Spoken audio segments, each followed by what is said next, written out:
I'm sure that the most people haven't heard the term Latinx, or and I know you don't know if it's a bad term or a good term.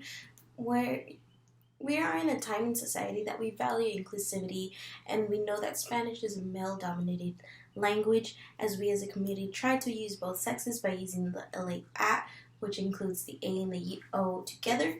So most of us, including myself, have been around people that have spoken Spanish and have seen how dominated the male terms, even though they are female terms.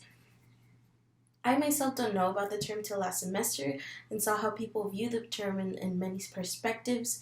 I want to talk about the term Latinx itself by explaining the origin and how it fits in today. Next, I want to talk about the inclusiveness that it has in society and how it affects intersectionality and how positive about using it. Then I want to talk about why it's important and why other people might not use it.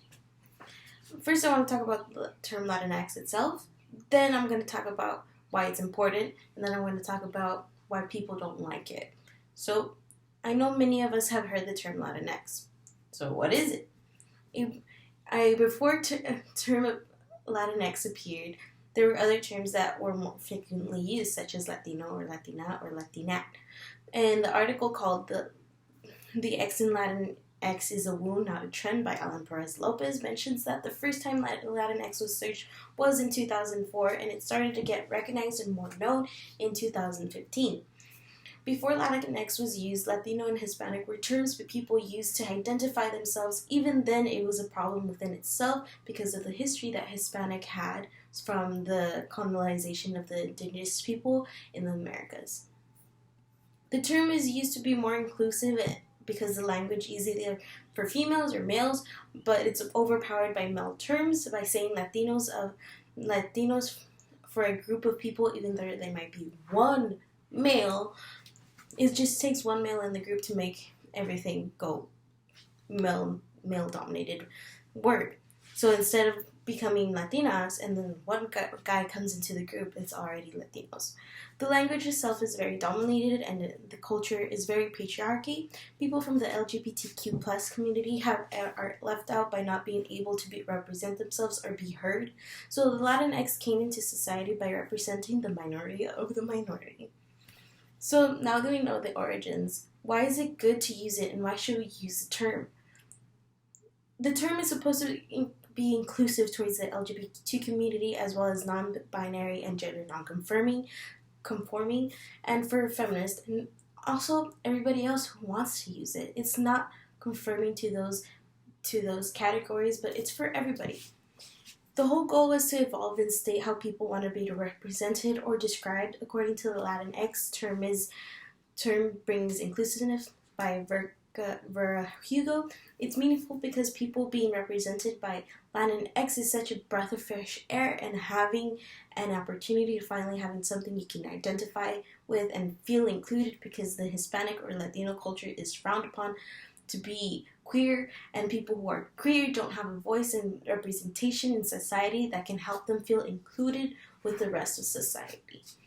Based on another hot take on the term Latinx, society wanted to have people represented by who they are by using the gender inclusive terms to help people unite and become more inclusive to society and evolve to keep the Latinx culture alive, and it even can become sentence starters for people who are unfamiliar with the term, and the term itself can spread to others and the opportunity to feel included in a very masculine dominant language and culture. We know it's inclusive towards everyone and the LGBTQ plus community, and why people don't like it. Let's see why people don't like it. The reasons why people don't like using the term in general. Both articles, The Argument Against the Term Latinx by Wired Text and Why Don't I Use Latinx by Dirty Martinez, mentioned that Spanish is already a gender inclusive language, because when you talk about millions of people, you're including everyone, and the term simply is Latinos. So even though the ending is with an O, their opinions of not liking the term, they don't go against the inclusiveness of the term, but they are afraid of the X because they worry about the Spanish language going to be incomprehensible. Like saying todos. Instead of todos, you replace the O with the X. They're afraid that they're going to do that and it's going to be incomprehensible to others and the Spanish-speaking people themselves. So it is important to be inclusive and have an open mind in the term of Latinx. I talked about the term in Latinx and why it is important to use and how people don't like it. I talked about the term and the Latinx and the origin and how it is fits in today. Next, I talked about the important things behind the term, and finally talked about the why people don't just like using it. But remember, it's important that you use it, but you're not demanded to use it for yourself if you don't want to use it. It's your choice. Don't care what other people say. Remember, it's your choice. I can't force you to do it, but I just want you to know it's important. So stay safe.